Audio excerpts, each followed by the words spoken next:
Oke, selamat bergabung lagi. Salam bahagia. Jadi saya di sini akan menjelaskan tentang demonstrasi kontekstual di mana penerapan inquiry apresiatif diterapkan dengan strategi Bagja.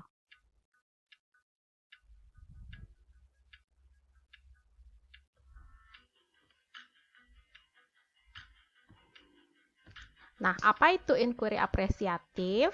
Nah, inquiry apresiatif ini adalah sebuah pendekatan yang dikembangkan oleh David Cooper Ryder, di mana pendekatan ini berpusat pada manajemen perubahan yang kolaboratif dan berbasis kekuatan. Nah, pendekatan inquiry apresiatif itu adalah pendekatan di mana adanya step-step yang disebut discovery, dream, decide, dan destiny. Nah, discovery itu adalah bagian di mana kita itu menemukan apa sih potensi yang baik yang ada pada suatu hal atau seseorang.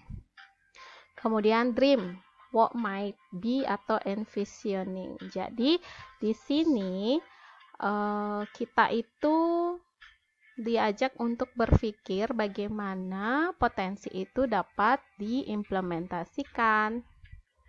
Kemudian design, how can it be? Jadi constructing. Nah, di desain ini kita diminta untuk menyatukan potensi-potensi positif yang ada yang didesain untuk menuju perubahan. Kemudian destiny, what will be. Jadi harapan-harapannya potensi-potensi ini bagaimana ia akan diterapkan, kemudian apa hasilnya itu di tahap destiny. Nah, kemudian untuk analisis potensi siswa yang ada di sekolah saya yaitu SMP Negeri 2 Kediri. Yang pertama adalah siswa sudah fasih menggunakan perangkat handphone dan juga komputer selama pembelajaran online. Nah, Google Classroom dan YouTube ini juga sudah akrab di mereka. Jadi mereka sering menggunakan YouTube sebagai sumber belajar dan Google Classroom sebagai learning management system-nya. Nah, lalu siswa juga sudah pernah mengerjakan soal melalui Google Form dan juga quizzes. Oke. Nah, jadi di sini saya ingin menyampaikan visi tentang meningkatkan partisipasi siswa selama pembelajaran daring dengan media pembelajaran yang kreatif dan inovatif. Oke, jadi siswa-siswa itu sudah terbiasa dengan penggunaan HP dan juga komputer sehingga bisa memudahkan dalam pembelajaran daring. Jadi potensi ini kita manfaatkan. Nah, strategi Bagja. Nah, dari akronim Bagja ini ada B, yaitu buat pertanyaan, di mana ini untuk menentukan arah penelusuran. Nah, saya sampaikan dalam bentuk tabel. Jadi pertanyaan-pertanyaannya itu sudah saya buat dan saya pilih salah satunya yaitu bagaimana meningkatkan 100% partisipasi siswa melalui cara dan ragam yang berbeda selama pembelajaran daring. Kemudian tindakan yang perlu dilakukan yaitu menerapkan beberapa cara yang kreatif dan inovatif dalam pembelajaran sehingga murid tertarik untuk mengikuti pembelajaran. Kemudian mengomunikasikan dengan baik tujuan pembelajaran dan skenario belajar pada siswa.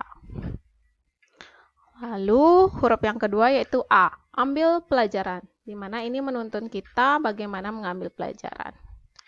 Jadi pada tahapan ini yaitu discover. Nah, pertanyaannya adalah cara apa saja yang dapat diterapkan dalam pembelajaran? Kemudian apa yang dapat guru lakukan untuk menarik minat siswa dalam berpartisipasi aktif dalam pembelajaran? Nah, tindakan yang dilakukan adalah memilih media daring atau LMS yang sesuai dengan keadaan sekolah dan siswa.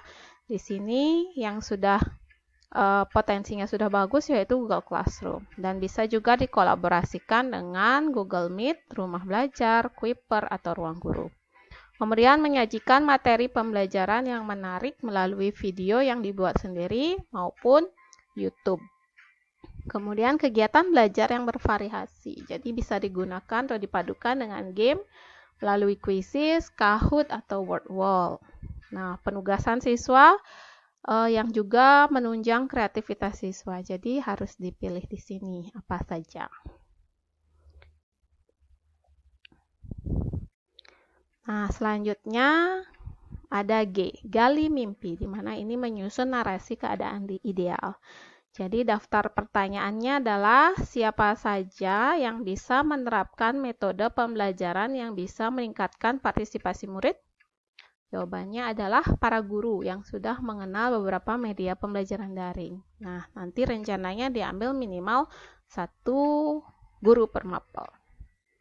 Kemudian, apa saja kebiasaan-kebiasaan baru yang dapat guru lakukan agar partisipasi siswa meningkat? Yang pertama, mempelajari media yang bisa digunakan di kelas sesuai dengan kebutuhan per mata pelajaran dan kondisi siswa di kelas. Yang kedua, menyisipkan video penjelasan materi yang dibuat sendiri sehingga siswa lebih memahaminya. Nah, dengan membuat video sendiri, guru itu bisa menyampaikan sesuai dengan style atau versinya. Nah, kemudian menerapkan beberapa permainan yang dilakukan secara daring. Jadi, guru bisa melakukan permainan online di dalam pembelajaran. Pertanyaan yang ketiga, bagaimana menumbuhkan lingkungan yang kondusif dalam meningkatkan partisipasi siswa? Jadi, tentunya konsisten dalam melakukan perubahan, baik itu secara personal maupun secara profesional.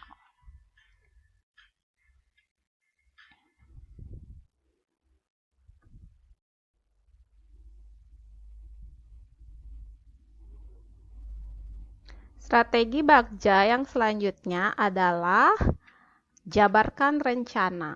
Jadi mengidentifikasi tindakan yang diperlukan. Ya, pertanyaannya adalah siapa yang akan menerapkan metode pembelajaran yang inovatif dan kreatif tersebut? Nah, tentunya adalah setiap guru yang telah memiliki pemahaman tentang pembelajaran daring dan media pembelajarannya. Pertanyaan nomor 2, kapan penerapan akan dilakukan? Nah, penerapan ini akan dilakukan saat pembelajaran. Nah, dimulai pada saat tahun ajaran baru 2021 sampai 2022. Kemudian bagaimana penerapannya? Nah, penerapan akan dilakukan secara bertahap, yaitu tahap persiapan, tahap pelaksanaan, tahap evaluasi, dan tahap refleksi. Bagaimana cara mengukur peningkatan partisipasi murid dalam pembelajaran itu? Nah, cara yang mengukur dengan memantau partisipasi siswa per jadwal pelajaran, kemudian dilakukan evaluasi per minggu, per bulan, per tengah semester, dan evaluasi di akhir semester. Nah, nanti dianggap berhasil jika partisipasi siswanya meningkat setiap bulannya. Kemudian masih dijabarkan rencana, lanjutannya adalah nomor 5. Bagaimana tindak lanjutnya setelah itu? Nah, tindak lanjutnya adalah setelah direfleksi, dilakukan peningkatan pada hal-hal yang perlu ditingkatkan. Nah, ini juga berfungsi untuk guru dan rekan-rekan yang lainnya untuk mengevaluasi segala sesuatunya sehingga nantinya ke depannya menjadi lebih baik. Yang keenam, bagaimana agar setiap orang di komunitas sekolah dapat melakukan kontribusi dalam meningkatkan partisipasi siswa dalam pembelajaran secara keseluruhan? Nah, tentunya mengomunikasikan dengan baik rencana serta tujuannya. Lalu langkah-langkah penerapannya bagaimana? Kemudian kita berkolaborasi bersama-sama dalam menerapkannya. Tentunya harus dilakukan secara kontinu dan konsisten. Yang nomor 7, apa saja langkah-langkah kecil yang perlu dilakukan? Nah, langkah-langkah kecilnya yang pertama yaitu rapat koordinasi dengan beberapa pihak, seperti kepala sekolah, wakil kepala sekolah, rekan guru. Kemudian disampaikan rencana program, lalu dilakukan pelatihan-pelatihan dengan media yang akan digunakan. Ini mungkin akan dibagi ke kelompok-kelompok kecil sehingga bagi yang sudah tahu medianya diimbas ke guru-guru yang lain. Jadi saling bekerja sama ya, memanfaatkan potensi yang ada dari setiap guru. Kemudian tentunya menerapkan di kelas masing-masing, lalu dilakukan evaluasi per bulan, kemudian melakukan refleksi untuk peningkatan hal-hal yang diperlukan. Selanjutnya, nomor 8. Apa satu langkah besar yang dapat dilakukan untuk memperbesar terwujudnya perubahan?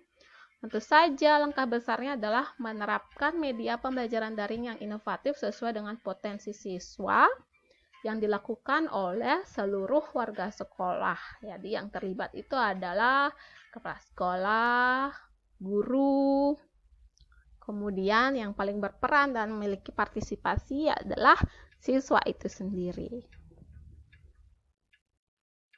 Lalu strategi yang selanjutnya yaitu huruf A yang terakhir, atur eksekusi, di mana ini membantu transformasi rencana menjadi nyata. Nah, daftar pertanyaannya adalah siapa yang terlibat untuk mewujudkan rencana, yaitu meningkatkan partisipasi siswa dalam pelajaran? Tentu saja semua warga sekolah, ada kepala sekolah, wakase, guru, dan seluruh siswa. Yang kedua, bagaimana mereka mengomunikasikan dan melaporkan kemajuan dan kepada siapa? Jadi, mengomunikasikan dan melaporkannya ini secara data dan juga lisan di setiap rapat koordinasi guru yang diadakan setiap bulannya. Dan ini juga dilaporkan ke setiap warga sekolah termasuk siswa. Jadi, guru per mata pelajaran itu bisa melaporkan kepada siswa, ini loh peningkatan partisipasi kalian dalam minggu ini atau dalam bulan ini.